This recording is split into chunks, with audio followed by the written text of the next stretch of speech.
chegaram essa conclusão. Eu vou mostrar aqui para vocês como foi isso. Essas funções executivas, elas fazem exatamente isso aqui, ó. Essas são três básicas, têm muitas funções, mas elas têm três habilidades básicas que se chamam controle inibitório. É aquele que diz assim para você, o não, isso eu não vou fazer porque isso não é bom. Eu estou com vontade de gritar agora, eu não vou gritar. Eu agora preciso estudar, controle inibitório. Agora vamos lá, memória de trabalho, é aquilo que eu expliquei ontem para vocês. O nosso cérebro precisa colocar algumas informações na memória para você executar. Não são memórias que vão para um longo prazo, ou seja, você não vai usar depois. É uma memória para ficar acessível. Tipo assim, ó, eu coloquei o passador aqui e coloquei a água aqui porque eu vou precisar daqui a pouco.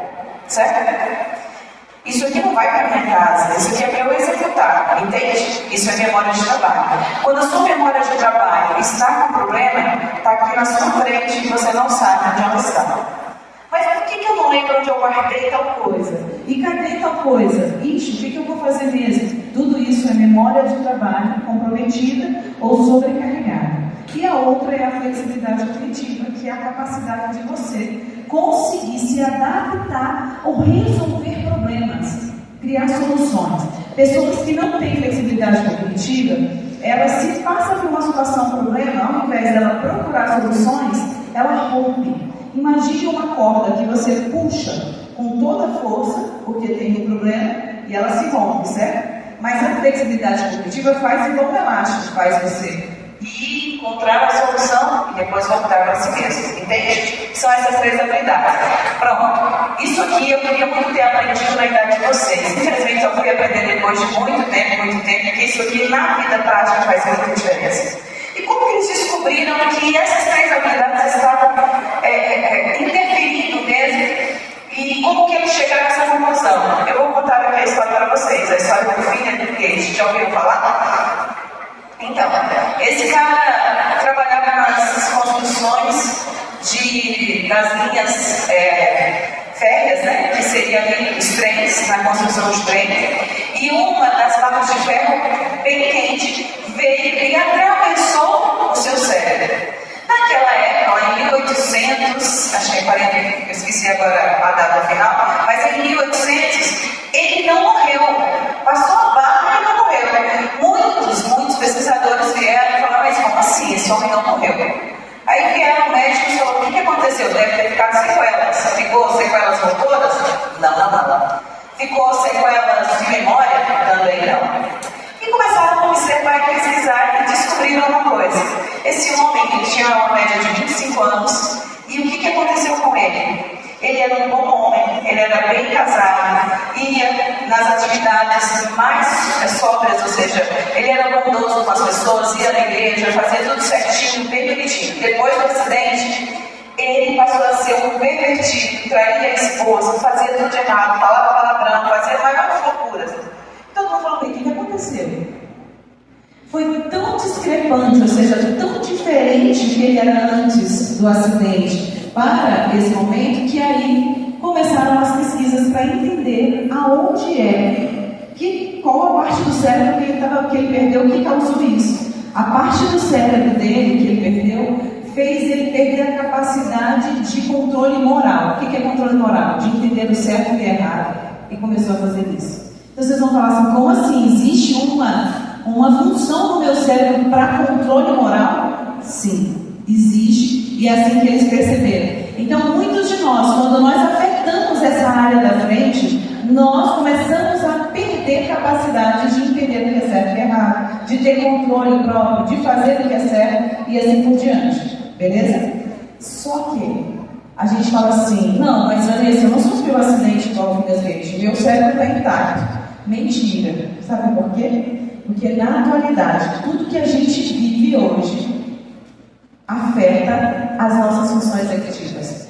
Estresse afeta as funções executivas? Sim. Tecnologia demais, aquela luzinha azul pobre. Então, tudo, esse estilo que a gente vive hoje afeta essa área a ponto de fazer ficar disfuncional. Uma pessoa ansiosa, uma pessoa depressiva, uma pessoa que tem nomofobia, que é o medo de ficar sem celular, ou que tem o vício de estar sem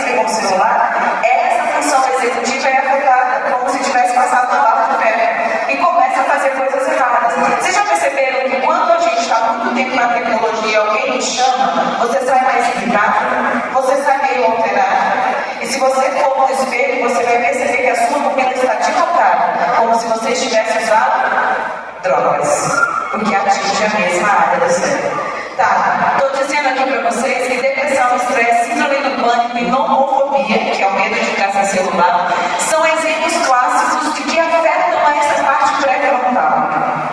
Beleza, Vanessa, e agora? Você está dizendo que essa nossa parte pré-frontal está afetada. Isso é, tanto nós, pequenininhos, os pequenos, quanto os adultos, qualquer idade. E aí você vai perguntar se tem jeito para aqueles que já passaram, por exemplo, dos 40 anos? Sim, se algumas habilidades é só coisa boa, é mito, tá bom? E o toque e outros mais. Qual a importância disso? A gente precisa reconhecer que essas pessoas, ou essas diferenças que eu acabei de explicar aqui para vocês neurais, não tem só coisas ruins. São também coisas boas. Quando o cérebro está diferente, deixa eu explicar uma coisa rapidamente aqui para vocês. O cérebro da gente faz assim: se tem uma falha em um lugar, ele vai criar uma coisa que a gente chama de compensação para compensar aquela falha para você ser funcional. Exemplo, o cérebro. O cérebro, se ele está certo e ninguém cuidar dele, ninguém estimular, ele pode desenvolver o que a gente chama de comorbidades. O que é isso? Questões associadas, doenças associadas, que seriam talvez uma depressão, uma falta de equilíbrio, uma inconstância ou até outros tipos de doença, problema de alimentação. Mas se ele for estimulado, vocês já viram que os cérebros ficam com hipertato, hiperaudição, não é isso? E ficam bem equilibrados e conseguem perceber muitas coisas. Vocês já perceberam isso? Não é assim? Beleza, agora eu pergunto para vocês: por que isso acontece? Porque Deus nos deixou a capacidade, e Ele faz isso que se chama compensação, que é dar ou seja, valorizar as áreas boas que você tem no cérebro para você compensar aquilo que está ruim e você ser funcional, para você ficar bom. Entende a lógica? Quando eu aprendi isso foi no ano, acho que restaurando a mesma área onde a gente está buscando a Deus. É Deus que faz essa compensação para você ser funcional nessa terra da eternidade. E ela falou assim: nossa, não consegui ver isso. E desde 2004 eu faço estudo sobre isso sempre para comprovar. E hoje nós temos uma área chamada neuroteologia. O que é isso? É uma área da ciência onde comprova com imagens de ressonância, ou imagens mesmo para os tomés modernos, certo? Para aqueles que precisam ver para crer, o que a oração, a religiosidade, a comunhão com Deus faz de efeito no nosso cérebro, comprovado por imagens. Isso é o que a neuroteologia estuda, e é uma das coisas que eu estudo muito hoje. Então, vamos ver aqui em si.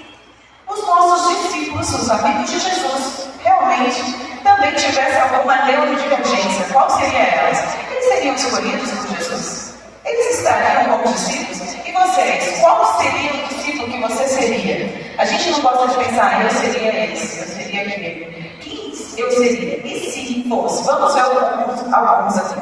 Jesus escolheu 12 homens diferentes, com perfis e temperamentos distintos, e com funcionamento neural também distinto, certo? Vamos pensar como seria, o que aprendemos com isso sobre inclusão. Vamos lá. Pedro. O que Pedro seria? Todo mundo já fala muito isso, né? Não sei se você já percebeu. Ele seria o clássico TDAH. Qual é a questão ali da habilidade? Qual a habilidade de Pedro? A habilidade dele era ser impulsivo, apaixonado, ousado, líder natural, e andou sobre as águas, porque tem essa impulsividade e essa coragem, e falou primeiro em muitas situações. Não foi isso? Vocês lembram dessas histórias? E quais são as limitações dele? Tinha dificuldade de regular as emoções e tomava decisões precipitadas, e até negou Jesus 3 vezes. Esse seria o TDAH. Mas por que ele seria útil para Pedro? Mesmo com toda essa impulsividade, ele foi quem, gente? A pedra. O que seria isso? Que estabeleceu e edificou a nossa igreja. Ele foi escolhido por isso. Então, independente do TDAH ou qualquer outra coisa, Deus usou até mesmo a sua limitação como habilidade para se desenvolver. João, ambas habilidades da educação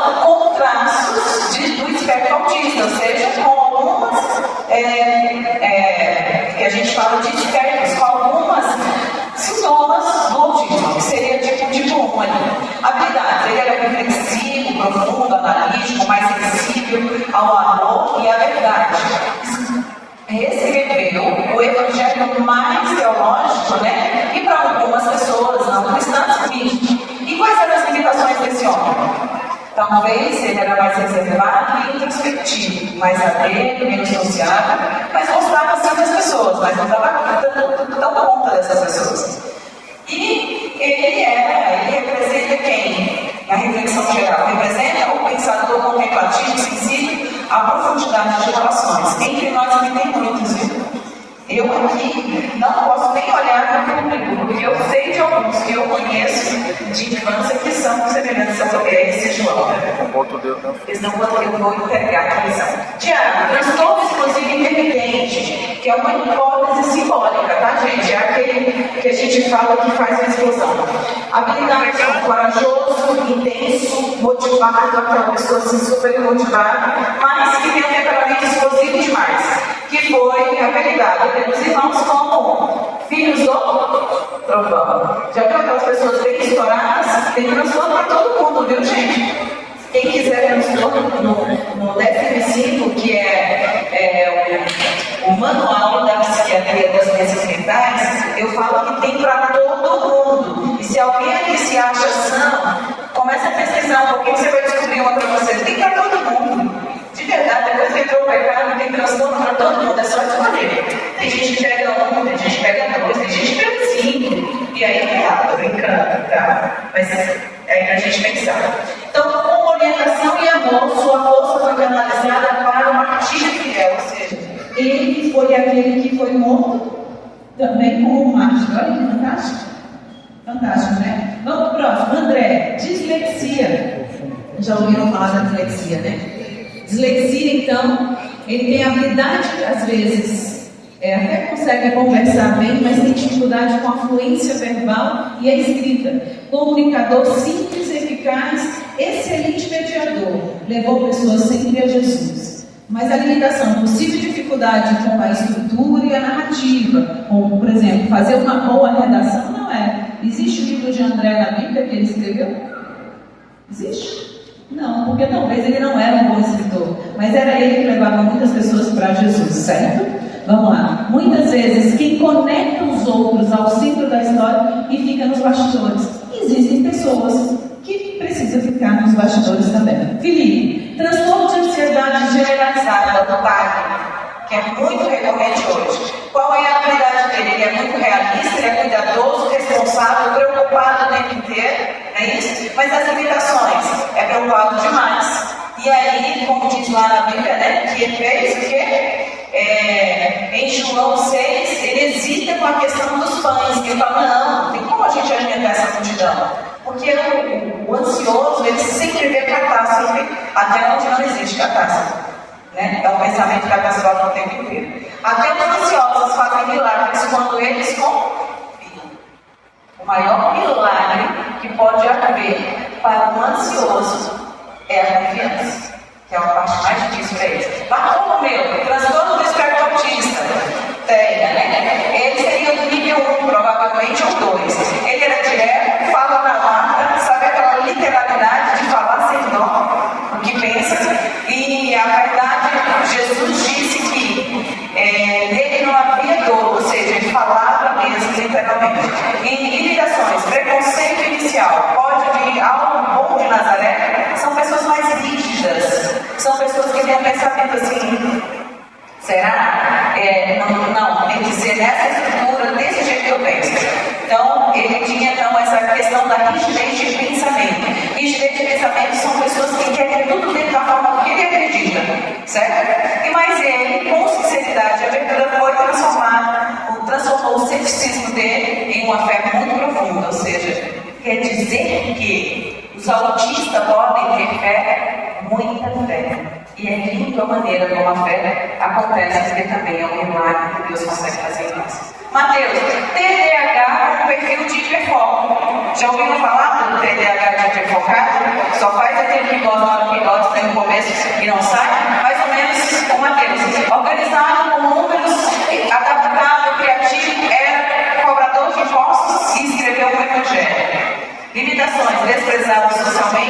e talvez com dificuldades sociais, porque tem esse jeito assim. Esse TDAH equivocado é muito confundido com o autismo também, tá? São assuntos muito semelhantes. Deus escolhe, inclusive, quem a sociedade marginaliza, quem a sociedade diz não serve, e usa suas habilidades para o bem. Então, terminando. Tomé, transtorno obsessivo compulsivo, tudo tem que ser daquele jeito. Então, ele era muito cauteloso, exageradamente detalhista, queria tudo dentro de uma busca de uma verdade de muita profundidade, porque senão ele não ia. E a limitação dele, ele precisa de provas. Pode duvidar de tudo. Ele duvida de tudo que não pode ser verificado. É o que eu falei para vocês, né? Precisa ter consciência. Geralmente, aqui deve estar cheio desses promessas. Que são aquelas pessoas que só vai acreditar depois de comprovar, ou cientificamente, ou dentro de uma estrutura que dê para ver, porque senão não acredita, certo? E sua dúvida honesta nos deu um dos maiores testemunhos, que foi que ele disse, meu Senhor e meu Deus. Ele foi um dos grandes testemunhos de Jesus. Tiago, transtorno do processamento auditivo, afasia leve, você sabe o que é isso? É a pessoa que entra aqui e sai aqui. O que significa? Ouve, mas não processa. O processamento fica mais conturbado. Ele não processa o que ouve. Não é problema de audição, é problema de processamento da audição. Então, Tiago seria isso. Ele é fiel, discreto, talvez mais contemplativo, imaginativo, mas ele era como aparece nos relatos, possível dificuldade de expressão verbal. É possível. Isso aqui, gente, é uma alegoria, uma metáfora, tá? Não os conheço do céu, eu vou questionar. E quem sabe eu pedir para Jesus deixar avaliadas, né? Eu vou ficar muito feliz de saber como ele superar as dificuldades dele e como foi. E o transtorno do processamento auditivo do Black, né? Foi o Tiago, já coloquei aqui. Aí agora Tadeu, o transtorno do espectro autista nível 1 com traços de mutismo seletivo. Já ouviu falar do mutismo seletivo? Que eu só falo aonde eu quero, na hora que eu quero, do jeito que eu quero. E acontece esse mutismo também, que não é pessoa muda, ela tem dificuldade de falar, ela escolhe aonde falar e o que quer falar e fala poucas palavras, tá certo? Então, ele tem habilidade real, sensível, cuidadoso com as palavras, faz apenas a pergunta registrada nos evangelhos de João 14, 22. E as limitações dele, pouca expressão verbal, talvez dificuldades em ambientes sociais. E aí, Tadeu, ele às vezes, a pergunta certa, no momento certo, fala mais alto do que o discurso. Sabe aquela pessoa que só fala quando tem certeza? É o perfil de Tadeu. Vamos lá. Simão, transtorno de oposição desafiadora, o TOD, já ouviram falar? É TOD.